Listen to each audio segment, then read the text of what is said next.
টানা যুদ্ধে বাড়ছে হতাহতের সংখ্যা, তবুও সহজে পিছু হটতে চাইছে না কোনো পক্ষ। এটি রাশিয়া ইউক্রেন যুদ্ধের বর্তমান চিত্র। ইউক্রেনের দাবি, ইউক্রেনীয় ভূখণ্ডে মাত্র 0.8% দখলে নিতে প্রাণ হারিয়েছে 4 লাখের বেশি রুশ সেনা। পুরো যুদ্ধে রাশিয়ার হতাহতের সংখ্যা ছাড়িয়েছে 12 লাখ। তবুও শান্তি আলোচনায় আগ্রহী নন রাশিয়ার প্রেসিডেন্ট ভ্লাদিমির পুতিন। আলোচনা এড়াতে 2025 সালের শেষে তথ্যভিত্তিক অপারেশন শুরু করেছে মস্কো।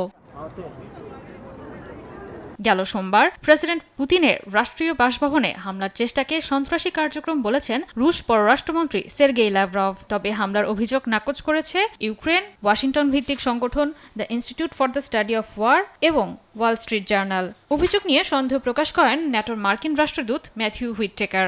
এমন কোনো হামলা চালানো হয়নি। ঘটনার একদিন পেরিয়ে গেলেও কোনো প্রমাণ দেখাতে পারেনি রাশিয়া। মূলত ইউক্রেনের প্রেসিডেন্ট জেলেনস্কির সঙ্গে মার্কিন প্রেসিডেন্ট ডোনাল্ড ট্রাম্পের বৈঠকের পরই এমন অভিযোগ তোলে রাশিয়া।